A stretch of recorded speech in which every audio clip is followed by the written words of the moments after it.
ایک صحابی آئے، بولو ایک صحابی آئے اور آ کر کہا اللہ کے رسول میرے ماں باپ آپ پر قربان، اور چہرہ بالکل اترا ہوا، اللہ کے رسول میرے ماں باپ آپ پر قربان۔ ہمارے نبی نے فرمایا آپ کا چہرہ کیوں اترا ہوا؟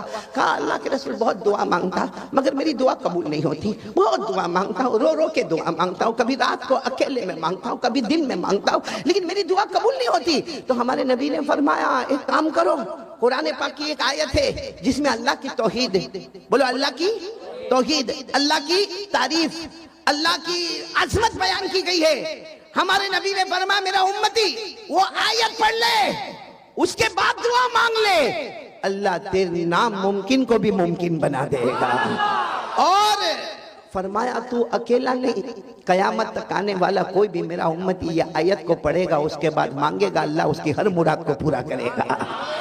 تو وہ آیت کیا ہے جس میں اللہ کا ذکر، اللہ کی توحید، اللہ کی عظمت، اللہ کی شان، اللہ کی تعریف۔ اچھا وہ آیت کہاں پر ہے قرآن کریم میں تاکہ ہم کو بھی یاد ہو تو ہم بھی وہ آیت کو یاد کریں گے اور اس کے بعد دعا مانگیں گے؟ وہ آیت پارہ نمبر 3، بولو پارہ نمبر، سورہ آل عمران، بولو سورہ آل، کون سی آیت؟ اگر آیت یاد نہ ہو تو اس کا ترجمہ یاد کر لینا۔ کون سی آیت؟ قُلِ اللَّهُمَّ مَالِكَ الْمُلْكِ، سب علماء پڑھیں گے میرے ساتھ میں انشاءاللہ۔ قُلِ اللَّهُمَّ مَالِكَ الْمُلْكِ تُؤْتِي الْمُلْكَ مَن تَشَاءُ وَتَنزِعُ الْمُلْكَ مِمَّن تَشَاءُ وَتُعِزُّ مَن تَشَاءُ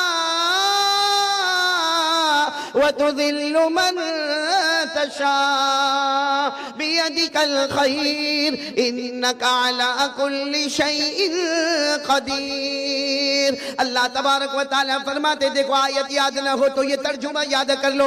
اللہ فرماتے میرا بندہ یہ اعلان کر دے، اے اللہ، اے اللہ سارے جہانوں کا پیدا کرنے والا، بولو تو ہی امیر بنانے والا، تو ہی غریب بنانے والا، تو ہی عزت دینے والا، تو ہی ذلیل کرنے والا، تو ہی ساری بلائیاں تیرے قبضے میں ہے، ہر چیز پر تیری قدرت ہے۔ بس اتنا اللہ کی تعریف کر لے پھر مانگ لے۔ اللہ ہم سب کو ایمان عطا فرمائے، بولو آمین۔ اللہ دنیا آخرت کی نعمتیں ہمیں عطا فرمائے، بولو آمین۔ اللہ کی تعریف ہو جائے گی، اللہ کا ذکر ہو جائے گا، جو مانگتا جائے گا اللہ عطا کرتا جائے گا۔ تو سب سے پہلے میرے پیارو یقین بنا لو، کرنے دھرنے والا کون؟ اللہ کی تعریف کرے نا اللہ بہت خوش ہوتے ہیں۔ میرے پیارو کبھی رات کے سناٹے میں اٹھو، اللہ کی تعریف کرو، آپ کو خود احساس ہوگا کہ اللہ اتنے راضی ہوتے ہیں، اتنے راضی ہوتے ہیں کہ کبھی کبھی ایسا لگتا جیسا باپ اپنے بیٹے کو گلے لگا لیتا ویسا اللہ بھی اپنے بندے کو گلے لگا لیتا ہے۔ کہا تھا بہت پیاری بات کہی تھی، بہت پیاری بات کہی تھی میرے پیارو۔ ہم اس میں الجھے ہوئے ہیں کہ ہمارا ایمان پکا ہے یا نہیں ہے۔ آپ کو اگر اپنا دیکھو ایمان اندر ہے، بولو ایمان کہاں ہے؟ اندر ہے، دل میں، دل میں، بولو ایمان کہاں پر ہے؟ اندر ہے، دل میں ایمان ہے۔ ہم کو نہیں معلوم کہ ہمارا ایمان کتنا پکا ہے، لیکن اس کی ایک نشانی اللہ نے بتائی ہے۔ اللہ نے کیا نشانی بتائی؟ سننا، اللہ نے کیا نشانی بتائی؟ اپنی مرضی، بولو اپنی مرضی، پیچھے بولو اپنی مرضی، آواز نہیں آ رہی ہے، اپنی مرضی، اللہ رسول کی مرضی، ایمان مکمل ہو گیا۔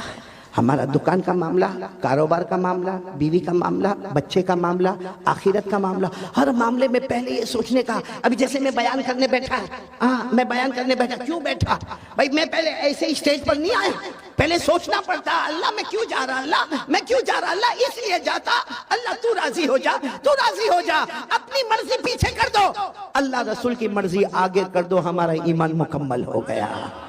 تو میرے پیارو ہمارا ایمان مکمل ہے۔ اچھا میرے کو بتاؤ، ہم کو ہماری ایمان کی فکر ہے؟ ایک بات بتاؤں گا دل کانپ جائے گا۔ آپ کو معلوم ایک صحابی جن کا نام حضرت حذیفہ، بولو کیا نام؟ وہ سننے جیسا واقعہ ہے۔ حضرت حذیفہ رضی اللہ تعالیٰ عنہ ایک صحابی ہے، بولو کیا نام ہے؟ حضرت حذیفہ۔ یہ بہت پیارے صحابی ہے، ان کو کہا جاتا اللہ کے رسول کے بھیدی، بولو اللہ کے رسول کے بھیدی۔ بھیدی یعنی اللہ کے رسول کی ساری بھید کی باتیں کس کو معلوم؟ یعنی یہ حضرت حذیفہ کا کمال تھا، جو باتیں ابو بکر کو نہیں معلوم، جو باتیں حضرت عمر کو نہیں معلوم، جو باتیں حضرت عثمان کو نہیں معلوم، جو باتیں حضرت علی کو نہیں معلوم، اللہ کے رسول نے کن کو بتایا؟ بولو حضرت، ان کو کہا جاتا، یہ علماء سے پوچھو، ان کے نام کے ساتھ لکھا جاتا حضرت حذیفہ صاحب سر رسول اللہ صلی اللہ علیہ وسلم، یعنی اللہ کے رسول کے سارے بھیدوں کو جاننے والے۔ بولو کون؟ حضرت۔ ایک مرتبہ کیا ہوا معلوم؟ حضرت حذیفہ کو اللہ کے رسول بلائے اور کہا قیامت تک آنے والے ان کے نام لکھ دو جن کی زبان پر کلمہ ہوگا دل میں کلمہ نہیں ہوگا، جس کو منافق کہتے ہیں۔ کیا کہتے ہیں؟ تو حضرت حذیفہ کو پوری فہرست دے دی، قیامت تک آنے والوں کی فہرست۔ بولو ہمارے نبی نے کن کو دی؟ حضرت حذیفہ کو دی۔ ہمارے نبی صلی اللہ علیہ وسلم نے حضرت حذیفہ کو دی، پوری فہرست دے دی کہ قیامت تک آنے والے مرد، قیامت تک آنے والی عورتیں دیکھ لو جن کی زبان پر کلمہ ہوگا لیکن دل میں ایمان نہیں ہوگا، وہ منافق ہوں گے۔ اب سننا، یہ بات تو ہو گئی۔ اب میرے پیارو آپ کو معلوم ہے ایک زمان آیا حضرت عمر بادشاہ بنے۔ بولو کون بادشاہ بنے؟ ابھی ہمارے صدر محترم، میں وہاں کمرے میں بیٹھ کے سن رہا تھا، حضرت مفتی یحییٰ صاحب دامت برکاتہم، اللہ ان کے عمر میں برکت عطا فرمائے، یہی حضرت عمر رضی اللہ تعالیٰ عنہ کے بارے میں جو باتیں بتا رہے تھے، میرا دل وہاں سے اتنا خوش ہو رہا تھا۔ تو وہی حضرت عمر بادشاہ، اور حضرت عمر اتنے بڑے بادشاہ 22 لاکھ مربع میل پہ اکیلے حکومت کرنے والے۔ بولو کون؟ سبحان اللہ۔ اور حضرت عمر کے بارے میں ایک بات سنو گے تو آپ کی عقل حیران ہوگی۔ حضرت عمر جب کسی گلی میں ایسے داخل ہوتے تھے نا مدینہ میں، یہاں سے اللہ کے رسول صلی اللہ علیہ وسلم آتے تھے تو ہمارے نبی مسکراتے تھے۔ چلو ایک مرتبہ، 2 مرتبہ، 3 مرتبہ، 4 مرتبہ جب حضرت عمر یہاں سے آئے اور اللہ کے رسول آئے تو اللہ کے رسول مسکرائے۔ ایک دن حضرت عمر نے پوچھا، اللہ کے رسول میرے کو سمجھ میں نہیں آتا، میں جب بھی گلی میں داخل ہوتا ہوں، آپ بھی گلی میں داخل ہوتے، آپ مجھے دیکھ کر مسکراتے کیوں ہے؟ ما یضحکک یا رسول اللہ، اللہ کے رسول ہنسنے کی اور مسکرانے کی وجہ کیا؟ ہمارے نبی نے مسکراتے ہوئے فرمایا، عمر ہنسو نہ تو کیا کرو، تو جس گلی میں قدم رکھتا ہے شیطان وہاں سے بھاگ جاتا ہے۔ سبحان اللہ، سبحان اللہ۔ تو جس گلی میں قدم رکھتا ہے، بولو شیطان وہاں سے بھاگ جاتا ہے، اور ہم جس گلی میں قدم رکھتے ہیں شیطان آ جاتا ہے۔ آ جاتا ہے۔ My brother how are you? ہاں، ہماری خیر خیریت بھی پوچھتا ہے۔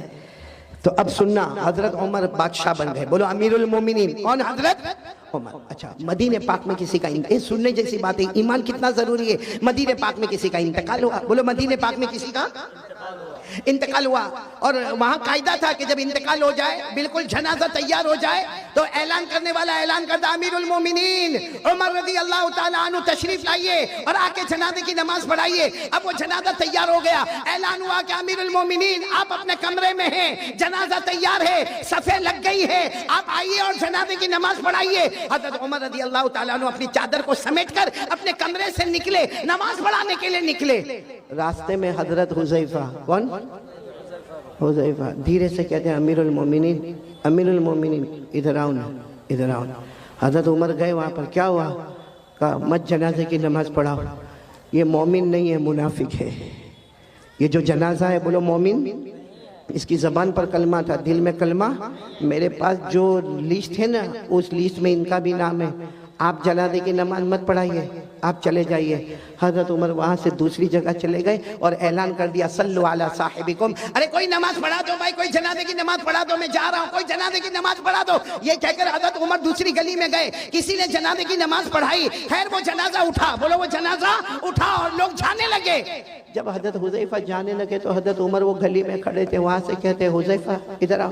حضرت حذیفہ آئے، کہا کیا ہوا امیر المومنین؟ حضرت حذیفہ کہتے میرے اللہ کی قسم، حضرت عمر کی داڑھی مبارک پر آنسو تھے، یعنی اتنی دیر میں اتنا روئے تھے کہ داڑھی مبارک بھیگ گئی تھی۔ حضرت حذیفہ نے کہا کیا ہوا؟ کہا وہ جو جنازے کی نماز نہیں پڑھائی کیونکہ ان کا نام وہ لسٹ میں تھا جو منافق ہے، جن کے دل میں کلمہ نہیں ہے۔ تو حضرت حذیفہ نے کہا اسی لیے تو میں نے آپ کو کہا کہ آپ جنازے کی نماز نہ پڑھائیں۔ حضرت عمر نے روتے روتے کہا حذیفہ تجھے اللہ کا واسطہ بتا، میرا نام تو اس میں نہیں ہے، تجھے اللہ کا واسطہ بتا، میرا عمر کا نام تو اس میں نہیں ہے، کہیں میں منافق تو نہیں ہوں، میری زبان پر کلمہ ہے لیکن میرے دل میں کلمہ اللہ نے چھین لیا ہے، اے حذیفہ بتا دے۔ حذیفہ نے کہا نہیں، کہا نہیں، تو ایک بار مجھے بتا دے۔ حضرت حذیفہ نے آخر میں کہا اللہ کا واسطہ، اللہ کی قسم، امیر المومنین عمر آپ کا نام نہیں ہے، لیکن حضرت حذیفہ کہتے ہیں حضرت عمر وہیں گھنٹے کھڑے رہ کے روتے گئے اور روتے روتے اپنے گھر گئے. پتہ چلا کہ رات کو کھانا نہیں کھائے, پوری رات اللہ کے سامنے روتے رہے, اللہ میرا ایمان بچا لینا, اللہ میرا ایمان بچا لینا, اللہ میرا ایمان بچا لینا. وہ امیر المومنین حضرت عمر, وہ اپنے ایمان کی فکر کرے جن کے بارے میں ہمارے نبی نے فرمایا تھا, وہ 10 صحابہ جن کو جنت کی بشارت دی, ان میں کہا تھا عمر انت فی الجنہ, عمر تم جنت میں ہوں گے. وہ عمر کو تو اپنے ایمان کی فکر ہے,